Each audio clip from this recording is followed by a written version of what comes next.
Mike Tomlin said Mason Rudolph's the guy with the ball here at the beginning of the week, but still left the door open for Kenny Pickett. And should there be any doubt, any type of decision to make for Mike Tomlin on who should be the starting quarterback headed into the Seattle Seahawks game? Welcome back to Mike Drop Sports, everybody. Hope you all enjoyed your holiday, and we are back now after a couple-day break, and let's dive into this Steelers talk and talk about first the Pittsburgh Steelers and their quarterback situation. Kenny Pickett battling back, limited in practice last week, will be limited again, according to Mike Tomlin, this week as they head up to Seattle to face the Seahawks in a tough environment. Mason Rudolph with a stellar performance, throwing for almost 300 passing yards and 2 touchdowns to big-time George Pickens. George Pickens with a monster performance of almost 200 yards. Big-time game for George Pickens. After a week of turmoil for George Pickens, in which he was in the media, in the spotlight for all the wrong reasons. And then you had Mason Rudolph, a guy that's a third-string quarterback, come in and be that starter, be that veteran presence, be the most comfortable that we've seen a quarterback inside that pocket all season. No happy feet, decisive, knowing the offense, able to move the football and stay ahead of the chains, be aggressive when he needed to be. And now you have Mike Tomlin still leaving the door open, however, for Kenny Pickett's return. And is that even a wise move by Mike Tomlin? Or should he just slam the door shut and tell Kenny Pickett, hey, you're the number 2 moving forward for the entirety of this season, or until Mason Rudolph isn't performing well enough anymore? I'm not sure. People will say that it'll kill Kenny's confidence, but Kenny Pickett has to realize that his performances have been underwhelming as of so far. Where we are at this point of the season, his performances haven't been that great. Yes, he's had some moments in the fourth quarter. He had a decent game against the Cincinnati Bengals to where that offense put up its first 400-yard game in forever. But Mason Rudolph came out and showed what a true veteran needed to play like. And that was a lights-out performance. A guy that dissected the defense of the Cincinnati Bengals, holding off big-time pass rushers, really taking advantage of what the defense gave him. They were matching George Pickens up one-on-one, and Mason took advantage of that every time. You saw the arm strength of Mason Rudolph. It's the best in the room. He has the strongest arm out of the 3 quarterbacks. Mitchell Trubisky is an afterthought. He's done. He will not. I don't think he'll see the field unless it just comes down to everybody else is hurt. Mitchell Trubisky, I think his time in Pittsburgh is over. And now you're down to 2. You're down to Mason. You're down to Kenny. And where do you turn if you're Mike Tomlin? Why wouldn't you start the hot-handed guy, the guy that got you back in the show, a guy that got you back in the playoff talk? Now the Pittsburgh Steelers have to figure it out. Should they just continue to go with a guy like Mason Rudolph, who's played well throughout his career, who hasn't been horrible? He's had some moments, but everybody has their moments to where they're not playing at a premier level. But Mason Rudolph, in general, has had a solid, decent career. Is he a superstar? No. But he really put on a show Saturday night against the Bengals. And at this point of the season in the NFL, you have to be a team that rides with guys that are hot, a team that rides with guys that are getting it done. And Kenny Pickett, yes, he got hurt, and he was doing good things before he got hurt, just right before he got hurt.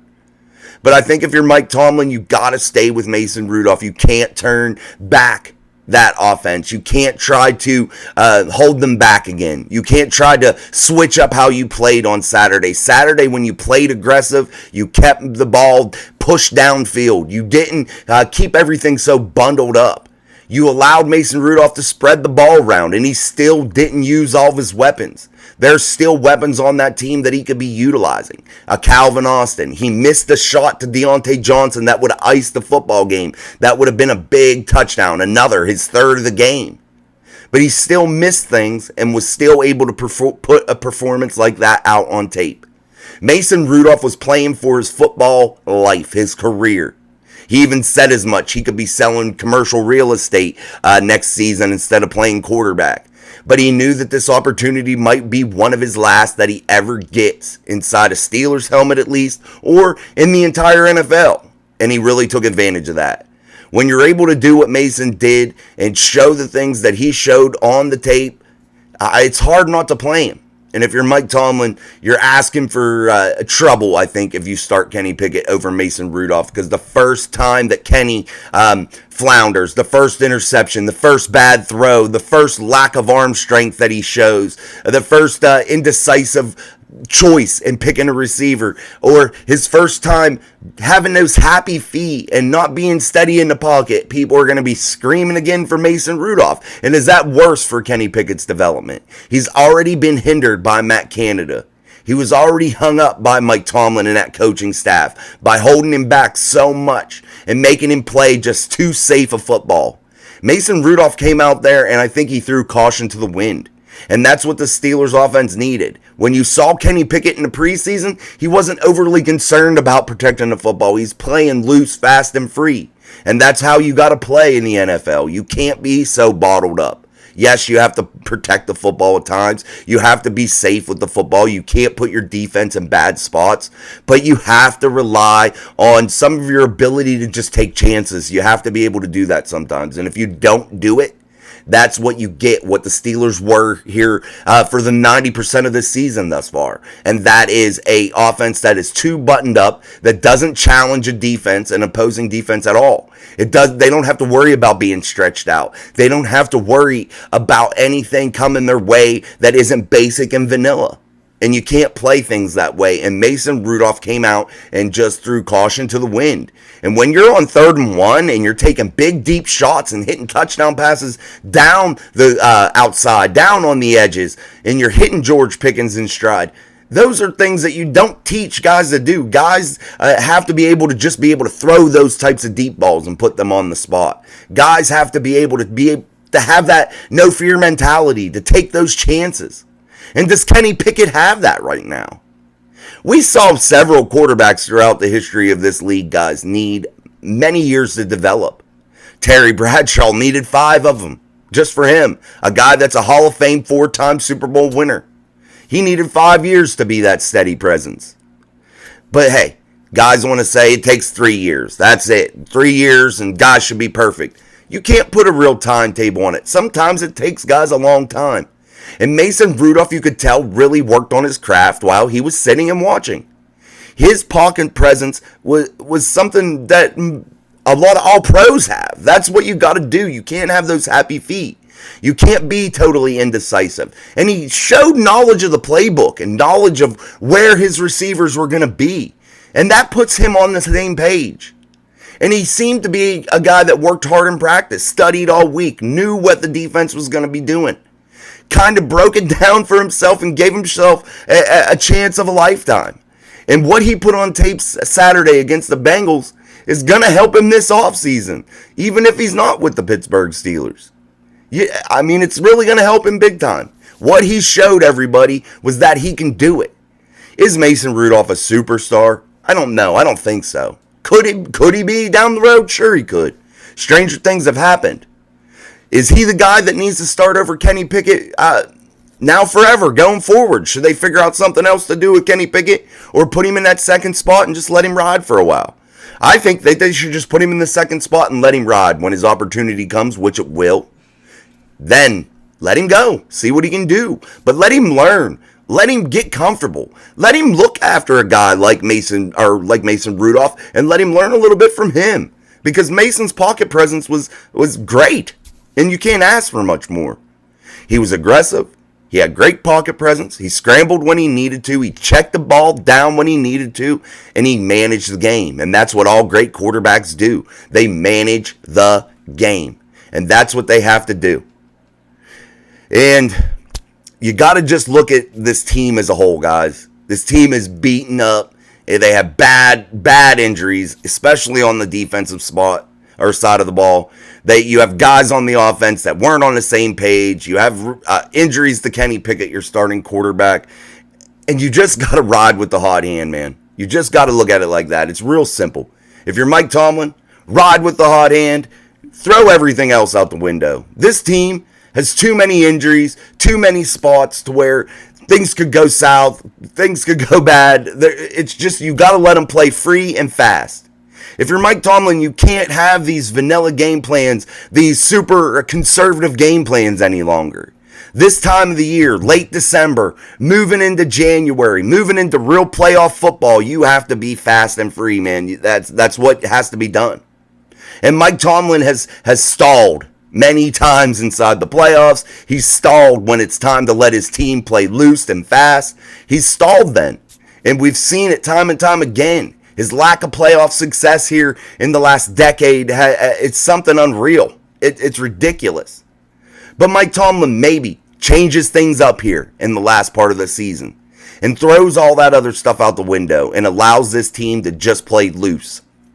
It allows them to do what got them to the NFL, and that's playing fast and free, guys. That's the formula. That's what they have to do. Running the football is a must. Jaylen Warren, he proves time and time again he needs to get some more carries. Najee Harris played well against the Bengals. You have to find a way to keep those guys fresh and hot. You have to find them a perfect way for them to separate their snaps. Don't rotate them all the time. Don't definitively say Jaylen Warren's that third down back. Don't say that you have to start Najee Harris at the beginning of every game, at the beginning of every half. Mix things up. Ride the hot hand. Whoever's hot in the game, go with them. Let them gain momentum. That's what you got to do. And Jaylen Warren, yes, he adds more in the pass game. But if Najee's the hot guy that day, you ride with him. If Jaylen's the hot guy, let go with him, man. And mix things up. Then you have two different faces to your offense. You're able to do two different things. You're able to play two different ways. And that's big moving into playoff football, guys. Real big.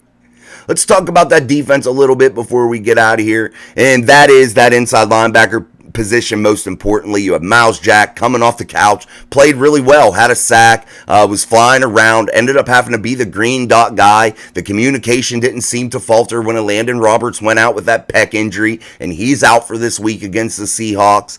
They're going to give Blake Martinez another chance. I think he has the ability to play well. They're going to have Walker again, Robertson again. You're going to have to let those guys just, again, play fast and free.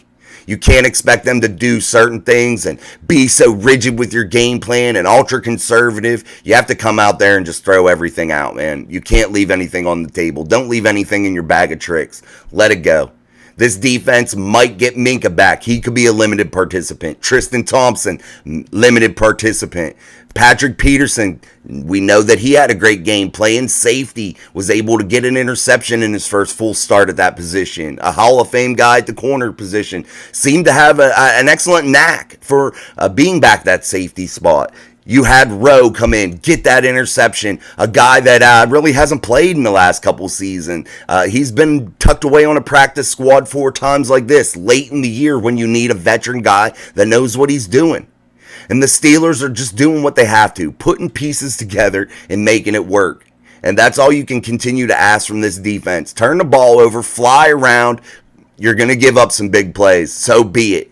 Hopefully your offense fires like it did Saturday against the Bengals. Let things just play out how they will and try to go for the football. That's what we said before the Bengals game. What was one of the keys we gave? Fly around and attack the football, and that's all you can do. And what did the Steelers defense do? Flew around and attacked the football, and that was a positive thing. And that made it work. That caused 3 turnovers. Then the Steelers were able to make that Bengals offense one-dimensional. And that's what they need to do. The exact same thing in Seattle. Make them one-dimensional. Force them to throw the football. Don't make your defense have to guess.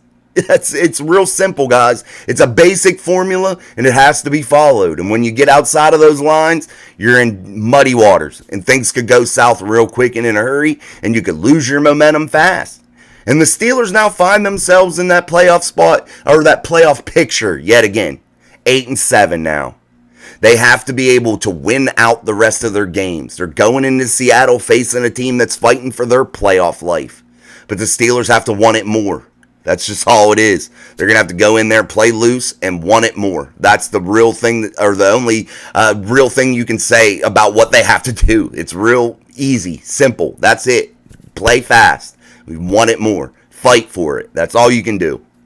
And then the Steelers go into Baltimore and have to play a Ravens team who just won again yesterday. Are they going to have anything to play for in the final week of the season? Are the Steelers going to have to play a full-strength Baltimore team? Maybe the Steelers get to march in there and play a team that's weak, that really isn't playing any of their starters, and is going to just roll over and die and allow the Steelers to get to that 10-win mark. That's what you can hope for, guys, but the Steelers have to continue to win out. The Texans and the Colts have to at least win or lose one of their final 2 remaining games, both of them. That's one scenario. I'm sure there's some other mathematical scenarios that could be crazy, people losing, that could get the Steelers in, but that's the main path that they have to take right now. Win out. Colts lose, Texans lose. Those are it. And that gets your Steelers in the dance. That gets them a chance. And that's all that needs to happen. And then they get that final seed, go and beat the shit out of the Miami Dolphins if they're still the 2 seed. Because the Dolphins don't want to play tough physical football. You go in there and smack them in the mouth. Then what? You go get to play Baltimore, a team that you're familiar with and that you beat at full strength once before this season. The road could be set up perfectly for this Pittsburgh Steelers team. They already floundered once and gave away a golden opportunity when they had 2-10 football teams coming in back-to-back weeks and they lost those games. They left that opportunity on the table and they put themselves in a bad spot. But now they have another golden opportunity. Yes, they need some help, but they have another great chance to put a perfect path in front of them to have some major success this season. So we'll see if the Steelers let another golden opportunity slip through their hands or if they're going to seize the moment. We'll see how it goes, guys. We'll continue to break down content through the week and in terms of the Seattle Seahawks on defense, offense, see what the real keys to victory are for the Pittsburgh Steelers. We know that Seattle has 3 good wideouts. They have a couple good tight ends. They dress 3 of them. So the Geno Smith also, guys, he's playing decent football, and he's not a bad quarterback, and he can get the job done, and he can put up a lot of points. So if you're the Steelers, you're going to be facing a pretty tough offense, and you're going to be facing a defense that can do some damage also. So this is a tough task this week in Seattle, especially playing in that hostile environment. So we'll see how it goes, 1 week at a time, and that's all the Steelers can do. But until next time, thanks for stopping by. Subscribe to the channel if you're not. Share the videos, like them. I appreciate it. Until next time, peace.